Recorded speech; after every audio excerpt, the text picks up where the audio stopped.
கோடி 1000 கோடிலாம் பார்க்கவே இல்லைண்ணே நான். உங்கள் வசூல் அண்ணே நீங்கள் வாட்ட சொல்லிடுறீங்க நினச்சிக்கிறாங்கண்ணே. உண்மையாக தர உங்கள் கேள்விக்கு நான் முக்கியம்னு சொல்லி எவ்வளோ பாராட்டுறேன் என்கிட்ட. உங்களை வந்து நான் எவ்வளோ முக்கியம்னு நினச்சி இந்த கேள்வி முக்கியம் இவர் பதில் சொல்லணும்னு நான் நினச்சேன். குவி இந்தியாவின் தலை சிறந்த vernacular edtech brand, skilling everyone everywhere. மகாராஜானா மகாராணியோட தான் இருக்கும்னு நினச்சேன். அப்போ நாட்டை யார் தான் ஆள்றது? அந்த புறமே கதின்னு ஆகிடுதா? மகாராஜாக்கள் அப்படிதான் இருந்தாங்க. எல்லா மகாராஜா அப்படி இருந்ததுக்கு வாய்ப்பு இல்லை இல்லைங்க. ரைட்டு.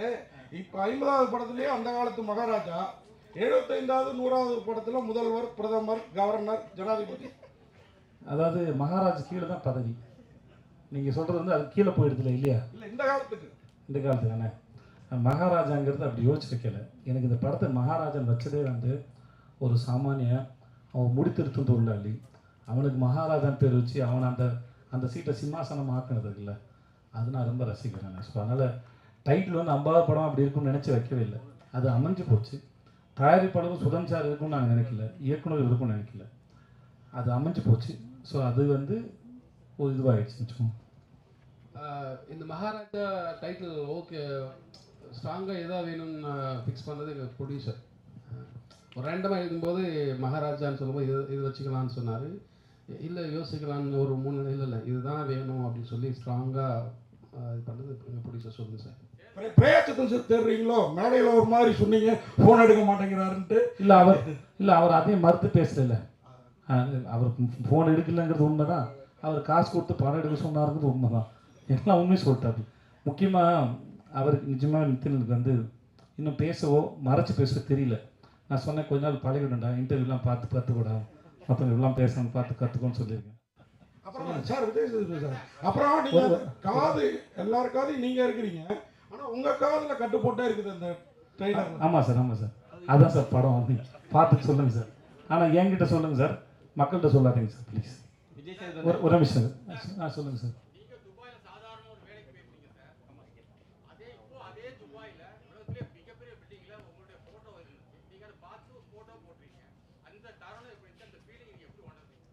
நான் இப்போ துபாயில் எல்லா இன்டர்வியூலையும் சொன்னேன், நம்ம மக்கள்கிட்டையும் அதை பகிர்ந்துக்கல, சந்தோஷம் தான் சார். முதல்ல இது நான் சொல்லி சலிச்சு போன கதையாக இருந்தாலும் கேட்குறதுக்கு ஒரு சுவாரஸ்யம் இருக்குன்னு நினைக்கிறேன்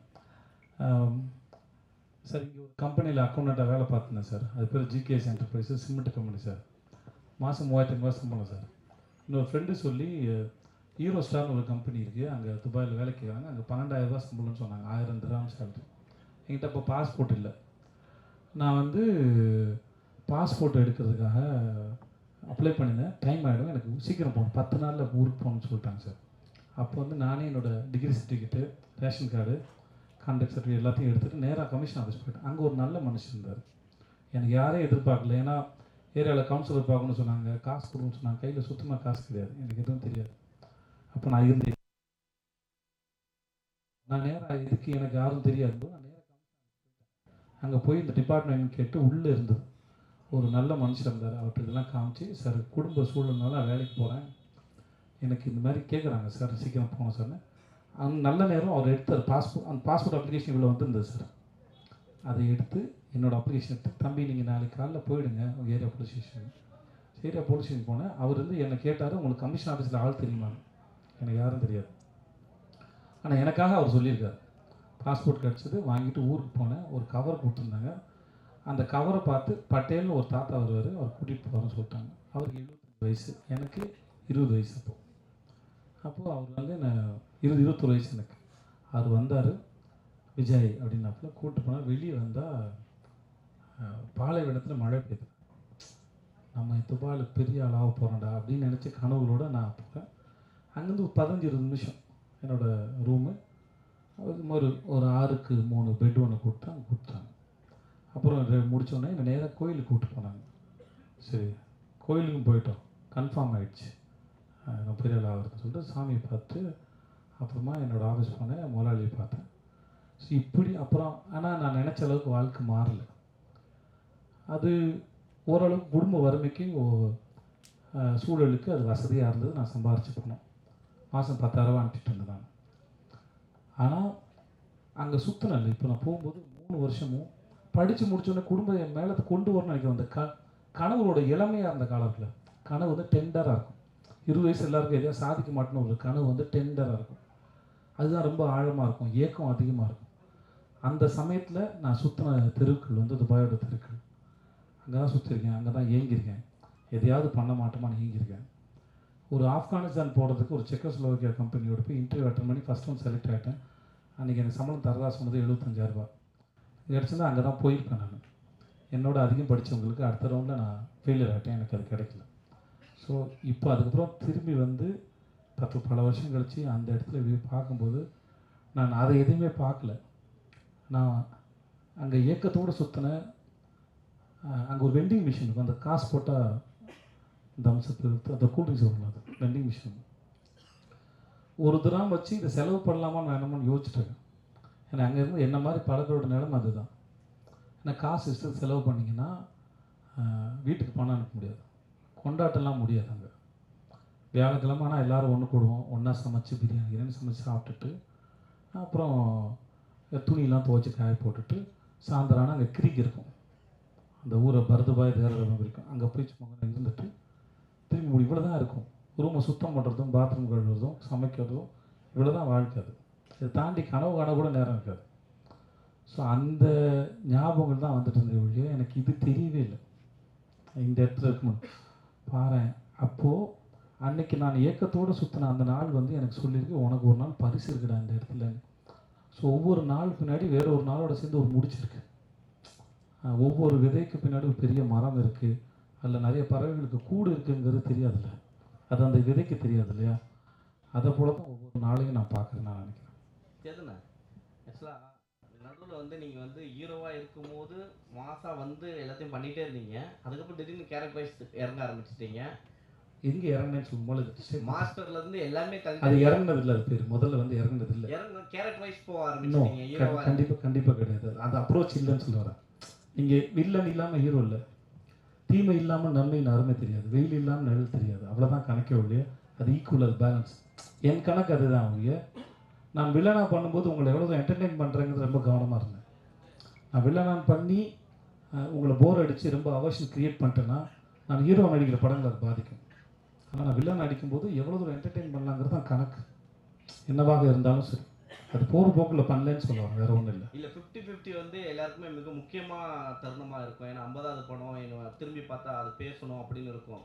ஏன்னா இங்கே 40-40 அடித்த மாதிரி உங்களுக்கு 50க்கு 50 அடிக்கணும் அப்படின்ற ஒரு எக்ஸைட்மெண்ட் இருக்கும். அப்படி இருக்கும்பொழுது இந்த கதையில் இந்த 50வது படத்துக்கு இதை சூஸ் பண்ண நல்லா இருக்கும் அப்படின்னு தோணுச்சு. முதல்ல சரி எதுன்னு இங்கே யாருக்குமே தெரியாது. அப்படி தெரிஞ்சால் எல்லாருமே சரியானதை கொடுத்துருவாங்க, அதனால் அந்த கணக்கு எங்களுக்கு தெரியாது. ரெண்டாவது, இந்த கதை கேட்கும்போது ஒரு டேரக்டரோட பேஷன், கதை யார் வேணால் சொல்லலாம், கதை யார் வேணால், அது எடுக்கிறதுக்கிட்ட தான் இருக்குது. ஒரு கதையை எப்படி மக்கள்கிட்ட கொண்டு போய் சேர்க்க போகிறோம், மக்களின் ரசனை என்ன, டேரக்டரோட சாய்ஸில் தான் எல்லாமே இயங்குது. ஸோ எனக்கு இந்த டேரக்டர் ரொம்ப பிடிச்சிருந்தது. நான் குரங்கு பொம்மை பார்க்கல, ஷூட்டிங் போகிறதுக்கு ஒரு 4 நாள் முன்னாடி 2 நாள் முன்னாடி தான் படமே பார்த்தேன். அப்போ தான் பார்த்துட்டு அவன் பேசினேன், மற்றபடி டேரக்டர் எனக்கு ரொம்ப பிடிச்சிருந்தது. ஸோ இந்த கதை நல்லா இருந்தது. அப்போது 50வது படமாக அனௌன்ஸ் பண்ணணும். இவர் சொன்னார், சுதன் சார் சொன்னார், சார் நானே பண்ணிடுறேன் 50வது படத்தை அப்படின்னு. எனக்கு 25வது படமும் நல்லா பண்ணி கொடுத்தார். எனக்கு அவர் மேலேயும் பெரிய நம்பிக்கை இருந்தது. ஸோ அப்படி தான் அமைஞ்சது, இது எந்த பிளானும் இல்லை.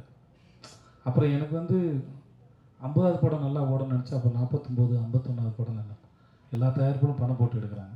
ஸோ எல்லா படமும் ரொம்ப முக்கியமான படம் தானே ஒழிய 50ங்கிறது ஒரு இந்த கடமை, அந்த பாதையை ஒரு ஞாபகப்படுத்துறதுதான், அதை தாண்டி வேறு உண்மை கிடையாது. எனக்கு அந்த எண்ணம் கிடையாது 50 நடிச்சிடணும், 100 பெருசாக ஓடிடணும். அப்படி பார்த்தா சீதக்காதிக்கு மாதிரி ஒரு படத்தை 25 படம் செலக்ட் பண்ணியிருக்க மாட்டேன். அந்த படம் வந்து நான் வர்றது 1/2 மணி நேரம் தான் வரேன் நான். ஆனால் ஒரு ஆர்ட் ஃபார்மோட ரெப்ரஸன்டேட்டிவ் அந்த கேரக்டர். கலை எந்த பாகுபாடும் இல்லாமல் எந்த வீட்டு பிள்ளையின் மீது கூட அது இறங்கும் அப்படிங்கிறது அந்த படத்தோட வருது. அதுக்கு பணமோ பேரோ புகழோ பரம்பரையாக வர அறிவோ தெரியாது, எங்கே வேணால் இறங்கும் தான் அந்த படம் சொல்ல வருது. அப்படிப்பட்ட ஒரு படம் 25வது படமாக இருக்கிறதுல நான் பெருமை கொள்கிறேன். அது அந்த படத்தை நம்பினார்ல ஒரு தயாரிப்பாளர், அது வியாபார ரீதியாக பெருசாக போகாதுன்னு அவருக்கும் தெரியும். ஆனால் நல்ல படம், அது என்டர்டெய்னிங்கான ஃபிலிம் தான் அது. ஆனாலுமே அதை நம்பினார்ல, அது அவருடைய நம்பிக்கை. எனக்கு அந்த மாதிரி படம் கிடைச்சது எனக்கு பெரிய சந்தோஷம். வேறு டைரக்ட் சார் ஆக்சுவலாக மகாராஜான்றது எப்பயுமே வந்து ஒரு அங்கே ஒரு கோல்டு அந்த மாதிரி தான் எதிர்பார்ப்பாங்க.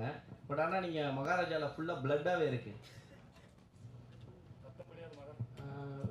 இது கவித்துவமாலாம் ஆன்சர் பண்ண தெரிலண்ணே, கதை தேவைப்பட்டுச்சு வச்சுட்டேண்ணே.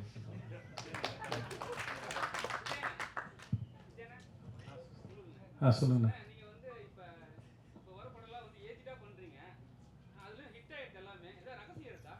ஒன்று ஏஜில் பண்ணுற எனக்கே போர் அடிச்சு. இப்போ நான் வந்து வேணான்னு முடிவு எடுக்கிறேன், எனக்கே போர் அடிக்குது. ஸோ சில சமயம் ரொம்ப நல்லா இருக்கு கதை, அதை நிர்பந்திக்குது. விஷயம் என்ன ஆகிடுதுன்னா, வர எல்லாருமே உங்களுக்கு பேரம்பேத்தி இருக்கான வரைக்கும் சொல்ல ஆரம்பிச்சிடுறாங்க. அப்புறம் அவங்களுக்கு புரிய வைக்க வேண்டியதாக இருக்குது. நானும் எதுக்கு அந்த கேட்டை ஓப்பன் ஆகி வச்சுருக்கேன்னா, சம்டைம்ஸ் ரொம்ப எக்ஸைட்டிங்காக இருந்துச்சுன்னா, ஒரு சில கதைகள் வந்து இப்போ மகாராஜா வந்து நான் வர்றதுக்கு முன்னாடி, இல்லைப்பா எனக்கு வேண்டாம், எனக்கு இல்லை ஒரு 16-17 வயசு பொண்ணு எனக்கு பொண்ணாக அடிக்கிற மாதிரி நான் அடிக்க வேணாம்னு சொல்லி வச்சுக்கோங்களேன், நான் இந்த கதையை மிஸ் பண்ணியிருப்பேன். ஸோ இந்த மாதிரி ஒரு அனுபவம் கிடைக்கும்போது அதை வந்து, ஏன்னா இதுக்கு முன்னாடி தான் மேரி கிறிஸ்மஸ் பண்ணேன், அதில் ஒரு 30 வயசு ஆள் தான் நான் அதில். ஸோ நம்ம ஒரு சுதந்திரம் இருக்குல்ல, ஒரு ஆக்டராக நான் வந்து ஒரு ஒரு லாக் பண்ணிக்காமல் இருக்கிறதுல ஒரு ஃப்ரீடம் இருக்கிறதா நான் நினச்சிக்கிறேன். அதனால் அந்த கேட்டை இன்னும் திறந்து வச்சுருக்கேன், வேறு ஒன்றும் இல்லை. விஜய் சேதுபதி சார் 50 படத்தில் வெற்றி தோல்வி நிறைய பார்த்துருக்கீங்க. 100 கோடி 200 கோடி 1000 கோடி வரைக்கும் பார்த்துருக்கீங்க. அந்த சமயத்தில் உங்கள் மனநிலை எப்படி அந்த வாரம்? அதே மாதிரி தோல்வி 200 கோடி 1000 கோடிலாம் பார்க்கவே இல்லை நான். உங்கள் வசூல் அண்ணன் நீங்கள் வாட சொல்லிடுறீங்க நினச்சிக்கிறாங்கண்ணே, உண்மையாக அண்ணன் எங்கள் பிரச்சனைலாம் நீங்கள் வந்து கேட்டிங்கன்னு வச்சுக்கோங்களேன், எனக்கு எவ்வளோ பேமெண்ட் பெண்டிங்கு, என்னெல்லாம் நடந்ததுன்னு அது அதை சொன்னேன்னு வச்சுக்கோங்க, சொன்னது போடாத செக்கு, கேட்காத காசுலாம் கணக்கு கேட்டிங்கன்னா நிஜமாக ஆச்சரியமாக இருக்கும். என்னதான் இருந்தாலும் படம் எடுக்க வராங்கல்ல, நம்புகிறாங்கல்ல, அதை மதிக்கிறேன். வருத்தமாக இருந்தாலும் ஒரு ஒரு படம் எடுக்க வராங்கன்ற நம்பிக்கையில் தான் அது பண்ணுறோம். அவ்வளோதான். நீங்கள் என்ன கேட்டீங்க? வெற்றி தோல்வி அந்த மனநிலை எப்படி இருக்குது? வெற்றி வரும்போது அந்த வாரம் உங்கள் மனநிலை எப்படி இருக்குது? சில படங்கள் எதிர்பார்த்த அளவுக்கு போகலை, அந்த வாரம் மனநிலை ஏதாவது நீங்கள் காரணத்தை அனலைஸ் பண்ணி முடிச்சுங்க, வேறு ஒன்றும் கிடையாது. இப்போ சில சமயம் வந்து முன்னாடி தெரிஞ்சிடும், வேறு காரணம் வேறு. ஒருத்தரால் படம் உருவாச்சுன்னா ஒருத்தர் தவறுது. ஒரு படம் பண்ணுறதுக்கு நிறைய பேர் தேவைப்படுறாங்க, தன் சூழல் தேவைப்படுது. அனலைஸ் பண்ணி பார்த்துட்டு அடுத்த முறை தப்பு பண்ணக்கூடாது அப்படின்னு மட்டும் நினச்சிக்கிறோம், அவ்வளோதான் இருக்குது ஒழிய மற்றபடி இல்லை. சரியாக இருந்தாலும் ஏன் இது நடந்ததுன்னு தெரிஞ்சுக்கிறதும், சரியில் இருந்த தவறு. இப்போ 96 வந்து பெரிய ஹிட் ஆச்சு. அன்றைக்கி நைட்டு வந்து பிரேம் சார் நான் ஃபோன் பண்ணேன், எல்லோரும் என்னை பாராட்டினாங்க. நான் 11 மணி இருக்கு நான் பேசினேன், சார் நான் எங்கெல்லாம் கேரக்டர் விட்டு வெளியே போனால் நீங்கள் நினைக்கிறீங்க சார்? அவரும் ஒரு 5 இடம் சொன்னார். அது தெரிஞ்சுக்கிறது தான். அது ஒன்று வெற்றி அடைஞ்ச உடனே அது எல்லாம் சரி அப்படின்னு நான் நம்புறதில்லை, ஜெனரலாக அது நல்லதும் இல்லை. வெற்றியும் தோல்வியும் காரணத்தை ஆராய்ந்து பார்ப்பது சிறப்பதுன்னு நான் நினைக்கிறேன். ஸோ அவ்வளோதான், வேறு ஒன்றும் இல்லை சார். புதுப்பேட்டையில் தொடங்கி மகாராஜா 50 படங்கள் முடிச்சிட்டிங்க. தயாரிப்பாளர், ஸ்கிரிப்ட் ரைட்டர், டிஸ்ட்ரிபியூட்டர் எல்லாமே பண்ணிட்டீங்க. நான் டிஸ்ட்ரிபியூஷன் பண்ணல சார். இல்லை, மேற்கு தொடர்ச்சி மலை வழங்கிய நான் ப்ரொடியூஸ் பண்ண தயாரிப்பாளர். சரி. இப்போ டைரக்டர் விஜய் சேதுபதி எப்போ பார்க்க போகிறோம்? நிஜமாக ரொம்ப ஆசை இருக்குது, உண்மையாக மாற்றுக்கிறதுல ஆசை இருக்குது. இன்னும் கொஞ்சம் பயம் இருக்குது, ஏன்னா அது சாதாரணமான வேலை இல்லை. இது ஒரு நாள் புரியும் போது நான் ட்ரை பண்ணி பார்த்துருக்கேன், ஆனால் ரொம்ப ஆசை இருக்குது. எனக்கும் வந்து கதை சொல்ல தெரியணும், அதை அந்த அந்த ஃப்ரேமுக்குள்ளே கதை சொல்ல தெரியணும், அந்த அறிவு வரணும். சேகரிக்கிறேன், புரியும் போது நான் வந்துடுவேன். அறிவு என்பது ஒரு கர்ப்பத்தை போன்றது, என்னைக்கா ஒன்றும் டெலிவரி ஆகிடும், அது கரெக்டாக வச்சு நான் நினைக்கிறேன். சார் ஹலோ ஐயா சார், இந்த 50 படத்தில் இந்த ஓடிடியில் பண்ணியிருக்கீங்களா நடுப்பில், அதுவும் சேர்ந்து எனக்கு எது ஓட்டிகிட்டு வந்ததுன்னு தெரியல. ராஜு அனுப்பலாம் தெரியல, கணக்கு இல்லை, கணக்கு எது சேர்த்து போட்டாங்கன்னு தெரியல. படங்கள் இல்லை நான் கெஸ்ட் ரூம்லாம் எடுக்கல, என்னென்ன கணக்கு வச்சுருக்காங்கன்னு தெரியல. அனுபவம் சேர்த்து ஆனால் சேர்ந்துருக்கு தான் நினைக்கிறேன், தெரியல. பட் ஆனால் கணக்கு ஆளுங்க போடும்போது அது சேர்ந்தா இருக்கா? ஆமாம், சில கெஸ்ட் ரோல்லாம் சேர்க்கல நாங்கள். ஓகே, இந்த ஒரு நிமிஷம்.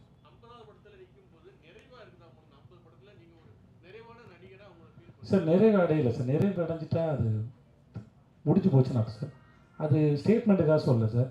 இன்னமும் ஒரு முறையும் கேமராமேன் நிற்கும்போது நிறைய கேள்வி நமக்கே இருக்குது சார். அது சில சமயம் பிறகு நடித்து முடிச்சதுக்கப்புறம் இப்போ நம்ம டிஜிட்டல் இருக்கிறதுனால சார், ஃபிலிம் இல்லை சார், அதனால் வந்து சில சமயம் வேறு ஆங்கிள் அப்ரோச் பண்ணலாம், கேட்கலாம் முடியுது. ஒரு பர்ஸ்பெக்டில் ஒரு சீன் அப்ரோச் பண்ணி முடிச்சுட்டு இதுக்கு வேறு ஒரு ஆங்கிள் தோணுது, அதையும் ட்ரை பண்ணி பார்க்கலாமா தோணுது, போஸ்டர் வச்சுக்கலாம். மேரி கிறிஸ்மஸ் அந்த மாதிரி நிறைய அனுபவம் இருந்தது. நான் ஸ்ரீராம் சாரோட நடிக்கும்போது ஒரு 4-5 சீனுக்கு ஒரு 2-3 வேரியேஷன்ஸில் அடிச்சோம் நாங்கள்.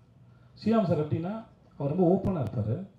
அதனால் விஜய் எனக்கு நீங்கள் பண்ணிவிடுங்க, நல்லா இருக்குது, அதையும் பண்ணிவிடுங்க, நல்லா இருக்குது, நான் எடிட்டிங் டிசைட் பண்ணிக்கிறேன்னு சொல்லுவார். ஸோ அந்த மாதிரிலாம் நிறையா இதெல்லாம் கிடைக்கும். ஸோ எவ்வளோ கலை என்பது அதான் எவ்வளோ தேடினாலும் எவ்வளோ தோணினாலும் அது அது அது அமிர்தம், அது வந்துக்கிட்டே தான் இருக்கும், அது வந்து குறையாது. ஸோ அதனால் அந்த அந்த எக்ஸ்பீரியன்ஸ் தான் ரொம்ப அழகு. ஒரு ஸ்டேஜுக்கு மேலே தன்னிறைவு அடைதல் இல்லைன்னு நினைக்கிறேன் ஆர்ட் ஃபார்ம் பொறுத்த வரைக்கும். அதை நீங்கள் எக்ஸ்பீரியன்ஸ் மட்டும் தான் உங்களை வந்து என்ஹான்ஸ் பண்ணும், இல்லை இன்க்ரீஸ் பண்ணும், இல்லை அதை வாழ்கிறத சுவையை வந்து ரசிக்க வைக்கும் நான் நினைக்கிறேன். விஜய் சேவி சார், நீங்கள் நடித்த 50 படத்தில் தனிப்பட்ட முறையில் பிடிச்சிங்கன்னா கடைசி விவசாயி, எனக்கு ஆண்டவன் கட்டளை, சூப்பர் டீலக்ஸ், அந்த மாதிரி நீங்கள் ரொம்ப ரசித்து பண்ண படம் என்ன படம்? ரொம்ப கஷ்டப்பட்டு மன ரீதியாக உடல் ரீதியாக பண்ண படம் என்ன படம்? நீங்கள் சொன்ன படம் கடைசி விவசாயம் இருக்குல்ல சார், ரொம்ப கஷ்டம் சார். அது ஸ்பிரிச்சுவல் வந்து உணர்றது இல்லையா சார், அதுக்கு பெரும் காலம் எடுக்கும். அது ரொம்ப கஷ்டப்பட்டேன், அதை தொடர்றதுக்கு ரொம்ப கஷ்டப்பட்டேன். அதை நான் வந்து ஸ்பிரிச்சுவாலிட்டி வந்து அவ்வளோ சாதாரண விஷயம் நான் நினைக்கிறேன். எல்லாத்தையும் சரண்டர் பண்ணி அப்படியே ஏற்றுக்கிற ஒரு தன்மை வரணும். அது எனக்கு இன்னும் வாழ்க்கையில் வரல. ஆனால் அது பெர்ஃபார்ம் பண்ணும்போது அது ஃபேக்காக பண்ணிடக்கூடாது, ரொம்ப மெனக்கெட்டேன். ஓரளவு நான் தொட்டான்னு நினைக்கிறேன். அது பண்ணும்போது எனக்கு எப்படின்னா, அங்கே மக்கள் வந்து என்னை நம்பினாங்க. நான் விபூதி இங்கே வச்சுருந்தேன், அந்த சுருக்கு பையிலேருந்து அடிச்சுன்னா கையில் விபூதி வந்துடும், உள்ளே கை விடுது, இந்த அடிச்சல வந்துடும். வரிசையில் நின்று என்ன வர வேணும்னு கேட்பேன். மழை பெய்யும், காடு நல்லா இருக்கும் போங்க, அடுத்து என் புள்ள நல்லா இருக்கும், புள்ள நல்லா படிக்கும் போ அப்படின்னு எல்லாம் விபூதி பூசிருந்தேன். அது நான் வந்து மனசார தான் நான் அதை செஞ்சேன். நான் அந்த கதாபாத்திரம் ரொம்ப ரசித்தேன். நான் எழுதுனத மணிகண்டன் கேட்டு எப்படி தர இது எழுதுனீங்க அப்படின்னு. ஸோ அது ரொம்ப கஷ்டமானது. சூப்பர் டீலர்ஸும் சாதாரணமான விஷயம் இல்லை. அது குமாரராஜான்னு ஒரு மாபெரும் அந்த டைரக்டர் இல்லாட்டி வேறு யாரும் நம்பி நான் போயிருப்பேனான்னு கூட எனக்கு தெரியாது. ஏன்னா அந்த படம் நான் என்ன நம்பி போகவே இல்லை. பாலகுமார் ரொம்ப கஷ்டப்பட்டிருக்கேன். நிறைய படம் இருக்குது.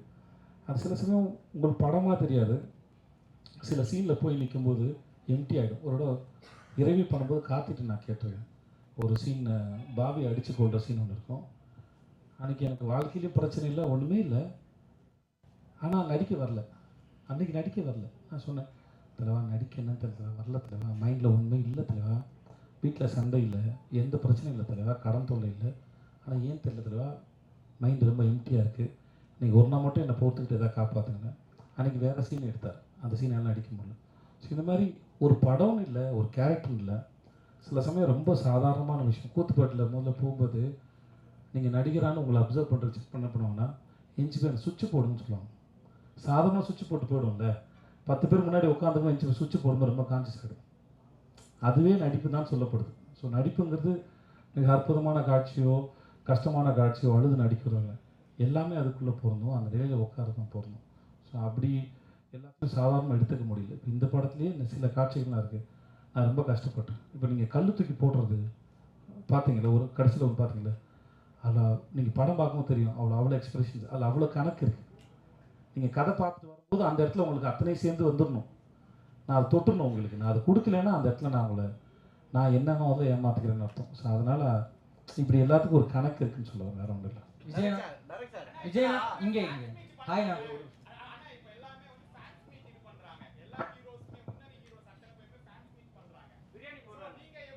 யார் நாகராஜா?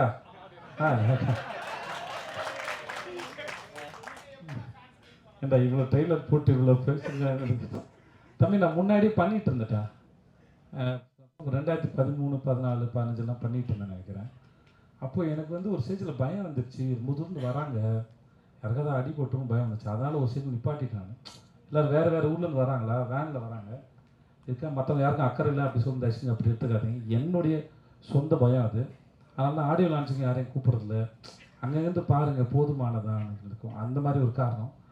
அப்புறம் எல்லோரும் பண்ணுறதுனால பண்ணணுமான்னு தெரியல. நான் ஒவ்வொரு ஷூட்டுக்கும் எங்கேயாவது வருவேன் இல்லையா, அந்த ஊர் பக்கத்தில் இருக்கவங்களும் வந்துடுங்க, நான் அங்கேயே ஃபோட்டோ எடுத்து அங்கேயே மீட் பண்ணிக்கிறேன் எல்லாரையும் கம்ஃபர்டபுளாக. நீங்கள் அது வரைக்கும் அவங்கவுங்க வேலையை பாருங்கள் அப்படின்னு சொல்கிறேன். இதுதான் எனக்கு என்னோடய ஃபேன்ஸில் வந்து கம்ப்ளைண்ட் சொல்கிறாங்க. நீ கேட்குற அதையும் எனக்கும் என் ஃபேன்ஸ் கேட்குறாங்க, எதுக்கு எங்களை மீட் பண்ண மாட்டேங்கிறாரு மற்றவங்கள மாதிரி. நான் மீட் பண்ணுறேன், அங்கே வரும்போது மீட் பண்ணிக்கிறேன், இதுக்கும் தனியாக அப்படி ஒன்று பண்ணணுமான்னு ஒரு கேள்வி இருக்குது, அதனால பண்ணுறது, வேறு எந்த ரீசன் இல்லை. ஹாய்ண்ணா விஜயண்ணா, இங்கே ஒரே ஒரு 3 பேர் பண்ணிருக்காங்க. அனுராக் சார், இன்னொன்று வந்து நட்டி சார், இன்னொன்று விஜய் சேது சார். இதுல 3 பேர்ல யார் உங்களை மிரட்டினது? இவரு நடிச்சு மாட்டினாரா? ரெண்டும் பண்ணார். விஜயண்ணா அனுராக் சார் ஆக்சுவலாக இவர் தான் சார் மிரட்டினாப்ல. பாருங்க மறந்த அனுராக் சார். ஆனால் அனுராக் சார் அவர் எப்படிப்பட்ட டேரக்டர்னு நீங்கள் பார்த்துருப்பீங்க, அவர் கூட வேலை பண்ணணும்னு நினச்சிருப்பீங்க. இப்போ அவர் எப்படிப்பட்ட ஆக்டருங்கிறதும் உங்களுக்கு தெரிஞ்சிருக்கு. சூப்பரான ஆக்டருங்க. அவர் கூட நீங்கள் கதை பண்ணணும்னு ஏதாவது டிஸ்கஸ் பண்ணியிருக்கீங்களா அவர் டைரக்ஷனில்? நானே கேட்டேன். நான் மும்பையில் ஒரு ஒரு ஃபங்க்ஷன் இப்போ ஒரு பார்ட்டியில் ஒன்று மீட் பண்ணோம். அப்போ அவர் படம் கென்னடின்னு ஒரு படம் இருக்குது, பார்க்க வரியான்னு எனக்கு கேட்டார். என்னை முதல்ல ஹிந்தி படத்துக்கு அப்ரோச் பண்ணது அவர் தான் 2016 வாசன் பாலன் ஒரு டேரக்டரோடதுக்காக.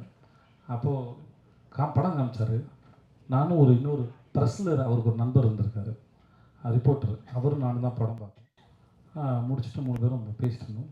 அப்போ எனக்கு அந்த படத்தை பற்றின ஒப்பீனியன் சொன்னேன். அது அவருக்கு பிடிச்சிருந்தது. அந்த படத்தில் கான்ஸில் ஸ்க்ரீன் பண்ணும்போது எனக்கும் தேங்க்ஸ் கார்டு போட்டிருந்தார். இந்த படத்தில் நான் அப்ரோச் பண்ணோன்னே எனக்காக பண்ணி கொடுத்தாரு. கதை கேட்கும்போது ஓகே சொல்லிட்டாரு இல்லையா, எனக்காக பண்ணி கொடுத்தாரு. நடிச்சிட்டு இருக்கும்போது ஒரு சீனில் அவருக்கு ஷோல்டர் அடிபட்டு ஒரு மாதிரி அவ்வளோ பெருசாக நகர்த்த முடியல. அப்போது நாங்களாம் வருத்தப்படும் போது அவர் சொன்னார், நல்லவேளை எனக்கு ஷோல்டர் இதுவாகி வலியாச்சு, அதனால் இந்த கை யூஸ் பண்ண முடியல, அது ஷாட்டுக்கு ரொம்ப நல்லா இருக்குனாரு. அவருடைய ஒரு டைரக்டராக இருந்தபோது நித்தியில் கொஞ்சம் பயந்தான், கம்யூனிகேஷன் கேப் இருந்தது. எனக்கு ஓரளவு ஹிந்தி தெரிஞ்சனால பேசி நான் உதவி பண்ணியிருந்தேன். ஆனால் ஒரு டைரக்டராக இருந்தாலும் அவரும் பெரிய டைரக்டர், அவர் எக்ஸலண்ட்டான டைரக்டர். அவருக்கு எப்படி சொல்கிறதுன்னு ஒரு நாள் ஒரு நாள் தாங்கியிருப்பாடா, அவன் ஒரு நாள் தாங்கியிருப்பான். பட் ஆனால் ஒர்க் பண்ணும்போது அவர் அவ்வளோ ஸ்பேஸ் கொடுத்ததுனால இவன் நினச்சதை சொல்ல முடிஞ்சது. அவருடைய டெடிக்கேஷனும் ஒர்க் பண்ணதும் கடைசி நாங்கள் நினச்சிட்டோம் நல்லதாக போச்சு. ஐ திங்க் மம்தா சொன்னாங்க, மம்தா வீரமணியும் சொன்னாங்க, இந்த படத்தில் எல்லா காஸ்டியூம் எல்லாருமே சரி, அனுராக் சாப்பிட்லேருந்து எல்லாருமே சரி, இந்த படத்துக்கு அமைஞ்ச ஒரு வரம் அது. சில இந்த குத்துறேன்டா இல்லை நான் பேசுகிறேன் இல்லை. ஸோ இந்த படத்தில் நம்ம என்ன தான் தேடினாலும் சில சமயம் அமையிறது இருக்குல்ல, அது அமைஞ்சது. அது முழுக்க இவனுக்கே போய் சேருது தான், இவனுக்கு கிடைச்ச பாக்கியமாக தான் அதை நான் பார்க்குறேன். இந்த இயக்குனர் பேசுவார் இப்போ.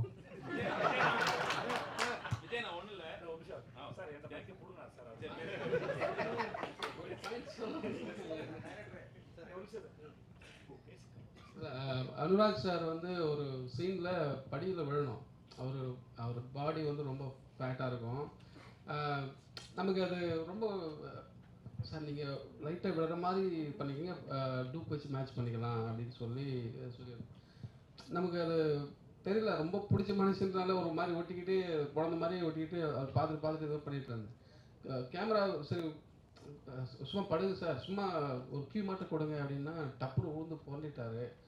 அது கேமரா நான் பாட்டு உள்ளே போயிட்டேன். அவர் பிடிச்சி திட்டாரு, அறிவு நீ டைரக்டர் அது இன்னொரு அப்படின்னு சொல்லி அப்புறம் கூப்பிட்டு வச்சு பாடம் எடுத்தார். இப்படி இருக்கணும், நீ பயப்படக்கூடாது, யார் என்ன இருந்தாலும் அப்படின்னு சொல்லி கிட்டத்தட்ட அதுக்கடுத்து ஒரு லென்த்தாக உருண்டிட்டு வரணும். அண்ணன் சொன்ன மாதிரி கை உடஞ்சி போச்சு. கொஞ்சம் தூரம் மட்டும் சார் நீ நடந்து வந்ததுனா அது நீ உனக்கு என்ன தேவை எடுத்துக்கலாம் சொல்லிட்டு உருண்டிட்டே வந்துட்டு இருக்காரு. தவங்க வந்துட்டு இருந்தார். அது ஒரு இதுவாக இருந்தது. நம்ம பெருசாக பார்த்த ஒரு ஆள் என்னென்ன இப்படி இது பண்ணுறாரா அப்படின்னு ஒரு அந்த அந்த எமோஷனை எப்படி என்ன சொல்ல தெரியல. ஏதாவது ஒரு விஷயம்னா தப்பானா அண்ணன் சொல்லி அண்ணன் வச்சுப்பேன். அண்ணன் இல்லாத சீனில் ரொம்ப கஷ்டப்பட்டேன். ஒரு நிறைய இடம் கூட உதவி பண்ணிகிட்டே இருந்தார். ரொம்ப நன்றி. விஜய் சேதுபதி 2 கொஸ்டின் உங்கள்கிட்ட. ஆக்சுவலி ஃபாரின்ல போய் வேலை பார்க்குறவங்களுக்கு தான் சொந்த மண்ணோட அருமை தெரியும் அப்படின்னு சொல்லுவாங்க. அது மாதிரி நீங்கள் அதர் லாங்குவேஜில் போய் நிறைய மூவிஸ் பண்ண ஆரம்பிச்சிட்டிங்க. ஸோ நீங்கள் தமிழ் சினிமாவோட அருமையை அங்கேருந்து பார்க்கும்போது என்னென்ன விஷயங்கள் ஹைலைட்டாக தெரிஞ்சுது, எந்தெந்த விஷயங்கள்லாம் உங்களுக்கு சார் தமிழ் சினிமாவில் இதெல்லாம் இருக்குது அப்படிங்கிற மாதிரி நீங்கள் இல்லை? முதல்ல எனக்கு இன்னமும் அந்த அளவுக்கு சென்ஸ் வரல. ஏன் சொல்கிறேன்னா இன்னமும் அந்த மொழியும் கலாச்சாரம் முழுசாக புரியல. இன்னும் நாங்கள் கன்வின்சிங்காக நடிக்கிறான்னு கூட எனக்கு தெரியல. ஆனால் மக்கள் என்னை ஏற்றுக்கிறாங்க. அவங்க மக்கள் செல்வன்னு சொல்லும்போது நல்லாயிருக்கு கேட்குறதுக்கு. நம்ம ஆளுக்கு புரிந்து தமிழ் பேசுகிறோம், நமக்கெல்லாம் புரியும் போது என் மொழி தெரியாதவங்க கூட என்னை அப்படி சொல்லி அட்ரஸ் பண்ணும்போது கேட்குறது நல்லாயிருக்கு. பட் எனக்கு என்னன்னா இன்னும் நான் அதை பண்ணுறதே கன்வின்சிங்காக பண்ணல. அது ஒரு நாள் பண்ணதுக்கப்புறம் தெரியும். மற்றபடி எல்லா இது உலகத்தில் எங்கே போனாலும் ஒன்று தான், கதை சொல்லப்படுது, கதாபாத்திரம் வழியாக சொல்லப்படுது, அது அந்த இடத்துல அந்த மண்ணில் வாழ்கிற மக்களுடைய உணர்வுகளை பதிவு பண்ணுது. ஸோ டாக்குமெண்டேஷன் நான் நினைக்கிறேன். மற்றபடி எனக்கு எந்த இன்னொரு கொஸ்டின். ஆக்சுவலி 50th மூவி அப்படின்னா நீங்கள் கடந்து போகிறேன் அப்படின்னு நீங்கள் சொன்னீங்க. ஆனாலும் மோஸ்ட்லி ஹீரோஸ் என்ன பண்ணுவாங்க அப்படின்னா கமர்ஷியலாக கலர்ஃபுல்லாக ஒரு மாதிரி ஃபன்னாக ஈவன் போஸ்டர்லாம் ரிலீஸ் ஆச்சு அப்படின்னாக்கா அவ்வளோ ஒரு ஸ்டைலிஷாக இருக்கும். பட் ஏன் நீங்கள் வந்து இந்த 50வது படம் மகாராஜாவாக இருக்கணும்னு நினச்சிங்க? ஈவன் நீங்கள் நினச்சிருந்தா கூட இது 51 மாற்றிருக்கலாம். என்ன ஒரு ஆக்டரா எந்த பாயிண்ட் ஆஃப் வியூவில் இது 50வது படம்? நீங்கள் 50வது படம்னு உங்கள் மனசில் நிற்கணும், உங்களுக்கு பிடிக்கணும், உங்களை இம்ப்ரெஸ் பண்ண நினச்சேன். ஸோ அதுக்கு இந்த கதை சரியாக இருந்தது. நான் மனசில் ஒரு விஷயத்தை வச்சுக்கிட்டு அதுக்கு தேடினா செட் ஆகுமான்னு எனக்கு தெரியல. ஏன்னா அது பெர்ஃபெக்டாக உங்களுக்கு கிடைக்குமா தெரியாது. இது தென்கட்சி கோசோம்னு கதையிலே ஒரு கதை கேட்டு வந்துருக்கோம். பெர்ஃபெக்ஷன் என்பது உங்கள்கிட்ட யார் எதிர்பார்க்கணும் அவங்க மனசில் ஒரு ஓவியம் இருக்கும், அது போல் ஓவியத்தை வரைஞ்சிட்டிங்கன்னா அது பேர் பெர்ஃபெக்ஷன் சொல்லுவாங்க அப்படின்னு ஒரு கதை சொல்லியிருப்பாரு. ஸோ அந்த மாதிரி என் மனசில் ஒரு விஷயத்தை வச்சுக்கிட்டு அந்த மாதிரி ஒருத்தர் படம் பண்ண நினச்சின்னா அது தேடி டயர்ட் ஆகிடும், வயசாகிடும். இவர் கொண்டு வந்து ரொம்ப சிறப்பாக இருந்தது. இதுவே 50வது கட்டுன்னு நினச்சி தான் அந்த பண்ணுறது. சரிண்ணா, இது சார் நீ ஒரே விஷயம் சொன்ன. ஓகே, வேற கேள்வி. அப்படி ஒன்றும் இல்லை தலைவா, இதுவே இன்னமும் சொல்ல தலைவா, எனக்கு எப்பயாரோட அந்த மக்கள் சில வந்து எடுத்துடணும்னு ஆசைப்படுறேன். அதுவே பட்டம் தான் தோணிட்டு. அறிவு வந்துச்சுன்னா பிரச்சனையே இல்லை, அறிவு இருக்கணும், அது பொறுப்பு இல்லை. எவ்வளோ பேருக்காக சேர்ந்து சிந்திக்கிற ஒரு வேலை இல்லையா, அவ்வளோ அசால்ட்டாக நான் எடுத்துக்க மாட்டேன். அதனால் எனக்கு அறிவு வந்துச்சுன்னா நான் ஓப்பனாக சொல்கிறது எனக்கு எந்த ஆச்சரியம் இல்லை. எனக்கு அதை பற்றின சென்ஸ் இருக்கும். ஆமாம், இவ்வளோ பேருக்கு பதிலாக நம்ம முடிவு எடுக்கிறோம், அவங்க வாழ்க்கை தீர்மானிக்கிறோமோ, ஏதோ ஒரு பொறுப்பு இருக்குன்னா அதுக்கான சிந்தனையும் அறிவும் அரசியலும் தெரிஞ்சால் மட்டும்தான் நான் செய்யணும்னு நினைக்கிறேன். மற்றபடி வேறு யார் மூலம் எனக்கு எந்த ஒரு ஒப்பீனியன் கிடையாது. என்னன்னா இப்போ வந்து இன்னும் ஒரு 2 கேள்வி முடிச்சுக்கலாமா? நான் முடிச்சுக்கலாமா? நன்றி. 2 வருஷத்துக்கு முன்னாடி வந்து ரொம்ப சோஷியலாக இருப்பாங்க, எல்லாரையும் வந்து டக்குன்னு மீட் பண்ணுவாங்க, அதெல்லாம் ஒரு விஷயம் போயிட்டு இருந்தது. இப்போ வந்து சமீப காலமாக வந்து உங்களை மீட் பண்ண முடியல, உங்களை வந்து ஏதாவது ஒரு ஃபோட்டோ ரிலீஸ் பண்ணுறது கூட கொஞ்சம் கஷ்டமாக இருக்குது அப்படின்னு சொல்லிட்டு ஒரு 2 வீக்ஸ் முன்னாடி, ஒரு லாஸ்ட் வீக் முன்னாடி கூட ஆர்கே வெள்ளிமேகம் ஒரு படத்தோட டைரக்டர், அவர் வந்து 4 படம் மலையாளத்தில் பண்ணியிருக்காரு. அவர் வந்து உங்ககிட்ட வந்து டைமாக உங்கள் சைடில் கேட்குறாங்க, யாரும் வந்து ரெஸ்பான்ஸ் பண்ணலையா. அவர் என்ன ஒரு வார்த்தை சொல்கிறாருன்னா, அவர்கிட்ட என்னங்க ஒரு ஃபோட்டோ தான் கேட்க போகிறோம், 4 இடமா கேட்க போகிறோம்னு சொல்லிட்டு வெளி மாநிலத்துலேருந்து வந்து உங்களை வந்து கொஞ்சம், ஆனால் வந்து உங்களுக்கு ரொம்ப பிடிச்ச ஒரு டேரக்டர். அவர் என்ன சொல்கிறாருன்னா, எனக்கு ரொம்ப ரொம்ப பிடிக்கும், வேறு யாரும் நான் மீட் பண்ணவே போகலை, அவரை மட்டும் நான் போய் பார்க்கலான்னு போகிறேன். உங்கள் சுற்றி உள்ள ஆளுகள் வந்து யாரும் மீட் பண்ண விட மாட்டார். அவர் ஒரே வார்த்தை சொல்கிறார், நான் அவர்கிட்ட வந்து 4 சென்ட் இடமா சொல்லட்டுமா? என்ன தெளிவாக சொன்னது எனக்கு புரிஞ்சு இல்லை, எனக்கு புரிஞ்சிச்சு. நான் இதுக்கு பதில் ஒன்றும் இல்லை. ஏன்னா ட்விட்டரில் போய் பார்த்தீங்கன்னா தெரியும், என் படங்களோட மற்றவங்க படம் தான் அதிகம் ரிலீஸ் பண்ணியிருப்பேன். நீங்கள் கம்பேர் பண்ணி பாருங்கள். இது இன்னொரு ஹீரோவுடைய வேறு யாராவது, நீங்கள் நான் பேர் சொல்லக்கூடாது, வேறு ஒரு 5-6 ஹீரோக்கள் யாராவது எடுத்துக்கோங்க, அவங்க எவ்வளோ மற்ற படங்கள் ரிலீஸ் பண்ணியிருக்காங்க, நான் எவ்வளோ ரிலீஸ் பண்ணியிருக்கேன்னு பாருங்கள். அப்புறம் ஒரு ஸ்டேஜுக்கு மேலே சொல்கிறாங்க, நான் வர எல்லாத்தையும் பண்ணிகிட்டு இருந்தேன், சிலது வந்து நல்லா இல்லாததையும் பண்ணிகிட்டு இருந்தேன். அப்போ சில பேர் கம்ப்ளைண்ட் பண்ணாங்க, நீங்கள் பண்ணாதீங்க, அதை நம்புகிறோம் நாங்கள் அப்படின்னு சொன்னாங்க. அதனால் ஓரளவு எங்களுக்கு பிடிச்சதை பண்ணிகிட்ருக்கோம். 2வது. அண்ட் 3வது, இவங்க சொன்னோன்னே மீட் பண்ண முடியாத சூழல் எல்லாருக்கும் இருக்கும்ல. நான் ஊரில் இருந்துருக்க மாட்டேன், வெளியே போயிருப்பேன், ஏதாவது ஒன்று இருக்கும் இல்லையா. அவர் எப்படி அவர் வேலைகள் பிஸியாக இருப்பாரோ அந்த மாதிரி நானும் என்னுடைய வேலைகள் பிஸியாக இருப்பேன். நிறைய பேர் நிஜமாக நேரம் கிடையாது தான், இருந்தாலும் நான் மீட் பண்ணி சந்தித்து ஃபோட்டோ எடுத்து தான் இருக்கேன். அதுக்கு உதாரணமாக நீங்கள் கடந்த 1 மாதமாக, ரொம்ப நாள் முன்னாடி போனேன், கடந்த 1 மாதம் 2 மாதமாக நான் எத்தனை படம் ரிலீஸ் பண்ணிருக்கேன்னு பார்த்தீங்கனாலே உங்களுக்கு தெரியும். என் நண்பர் ஒருத்தர் வந்து அவருடைய போய் ரிலீஸ் பண்ண சொல்லி கொடுத்தாரு. நான் போஸ்டர் பார்த்தேன், போஸ்ட் நிஜமாகவே எனக்கு கன்வீனியன்ஸிங்காக இல்லை, ஆனால் இந்த படம் வேணாமே அப்படின்னு அவர்கிட்ட சொல்லியிருக்கேன். ஸோ எனக்கு பிடிக்கணுங்கிறது தான் கணக்கினுடைய. மற்றபடி சினிமாவில் இருக்கிறதுனால என் படத்தை மட்டும் ப்ரொமோட் பண்ணணுன்ற அவசியம் எனக்கு கிடையாது. என்னுடைய பாப்புலாரிட்டி இன்னொரு படத்துக்கு ஓரளவு லிஃப்ட் பண்ணணுன்னா அதை செய்யணுங்கிறது தான் எண்ணம். நீங்கள் சும்மா செக் பண்ணி பாருங்கள், அது நான் சொன்னால் நல்லா இருக்காது. அன்பு முத்தங்கள் குறைச்சி வச்சு சொல்கிறாங்க. அன்பு முத்தங்கள் இல்லை, இப்போ ஏர்போர்ட்டில் கூட்டத்தினரில் கேட்கும்போது கொஞ்சம் கூச்சமாக இருக்குது. நீங்கள் ஷூட்டிங் ஸ்பாட்னா பரவாயில்ல, ஏர்போர்ட்டில் கேட்கும்போதுலாம் அது இப்போ அங்கேயே உட்காந்து எல்லாம் கொடுத்துருந்தல, அங்கே எல்லோரும் நிறைய பேர் போயிட்டுருக்காங்க, வேறு மொழி பேசுகிறாங்க. என்னடா அவன் எல்லாமே கிஸ் வச்சுருந்தா நீங்கள் மாட்டாங்க, அது தவிர வேறு ஒன்றும் இல்லை. சேதனா ஒன்றும் இல்லை. ஆக்சுவலி நான் வந்து ஒரு 2K கேட்டேன். ஸோ எங்களை மாதிரி இருக்கிற எல்லாருக்குமே ஒரு சின்ன ஆசை, அதை நான் உங்ககிட்ட கேட்கணும் அப்படின்னு ஆசைப்பட்றேன். ஸோ இதற்கு தானே ஆசைப்பட்டாய் பாலகுமாரா, நடுவில் கொஞ்சம் பக்கத்துக்கான அந்த மாதிரி படங்கள்லாம் இப்போது நாங்கள் எல்லாருமே பயங்கரமாக எக்ஸ்பீரியன்ஸ் பண்ணுறோம், ரொம்ப பிடிச்சிருக்கு. ஸோ ரீசெண்டாக அந்த மீம் பேஜஸில் நீங்கள் பார்த்துருப்பீங்கன்னு நினைக்கிறேன், அந்த சாங்ஸ் எல்லாம் ரெகுலராக போட்டுட்ருக்கேன். ஸோ அந்த மாதிரி படம் உங்ககிட்ட இருந்து எப்போ நான் எதிர்பார்க்கலாம்? எனக்கு எதற்கு தானே ஆசைப்பட்டாய் மாதிரி எனக்கு ஏதாவது ஒரு படம் வேணும். இல்லை சார், நானும் எல்லாருக்குமே இல்லை, நானும் எதிர்பார்க்குறேன். எனக்கு அம்மை இல்லை, ஆமாம் இப்போ பாலகுமாரன் வந்து அமைஞ்சது அமையணும், அதான் சொல்கிறேன் அமையணும். அது இப்போ எழுதுனவங்க மட்டும் நம்பினா பத்தாது, நடிக்க போகிற நான் நம்பினதான் என்னை நம்பி படம் பார்க்க வர உங்களுக்கு நான் சரியாக கொடுக்க முடியும்னு அர்த்தம். அப்போ அதே மாதிரி ஒன்று எழுதிட்டு வந்தால் அது நடக்காது. அது ஒரு மூடு, வேற ஒரு மூட்லேயும் அதை கொடுக்கணும். சார் 2 வச்சுருக்கேன். அடுத்து ஆனால் அந்த படம் பார்க்குறப்போ என் வயசு 15, அப்போ நீங்கள் சொன்னது எதுவுமே புரியலை, ஆனால் இப்போ எல்லாமே புரியுதுங்கிறத மட்டும் பதிவு பண்ணிக்கிறேன். Okay thank you. ஒரு நிமிஷம் இருக்கு சார்.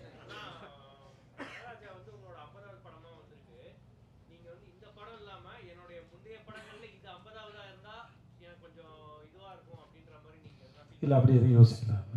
எனக்கு அதான் 50ங்கிறது உங்களுக்கு தான் ஜென்ரல் நம்பர் தானே ஒழிய நான் அதை பெருசாக கன்சிடர் பண்ணல.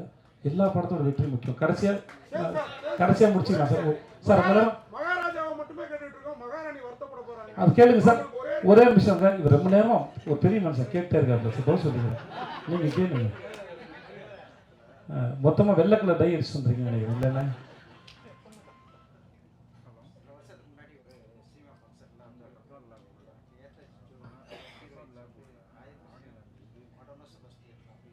அப்படி சொல்லிக்க வாய்ப்பு இல்லை. இல்லை இதனால சொல்லிக்க மாட்டேன், அவ்வளோ ஒர்க் பண்ணுறது கம்ஃபர்டபுள்னு சொல்லியிருப்பேன். அது எப்படி சொல்ல முடியும் அவ்வளோ? ஓகே, உங்கள் கேள்விக்கு நான் முக்கியம்னு சொல்லி எவ்வளோ பாராட்டுறேன் உங்களை வந்து நான் எவ்வளோ முக்கியம்னு நினச்சி இந்த கேள்வி முக்கியம், இவர் பதில் சொல்லணும்னு நான் நினச்சேன். இது வந்து இதுதான் நியாயமா? ஓகே, எல்லாரும் நான் சொல்கிறேன். என் கூட இப்போது மம்தாவாக இருக்கட்டும், அபிராமியாக இருக்கட்டும், உங்களை என் கூட ஒர்க் பண்ண அத்தனை பேரோடையும் நான் ரொம்ப ரொம்ப அழகான ஒரு அனுபவம் எனக்கு இருக்குது வேலை செஞ்சதில் வந்து. அதனால் யாருக்கும் குறைச்சிட்டு இல்லை. ஸோ அந்த மாதிரி நினைப்பு எனக்கு கிடையாது. வேண்டாம் ஒரு நிமிஷம்.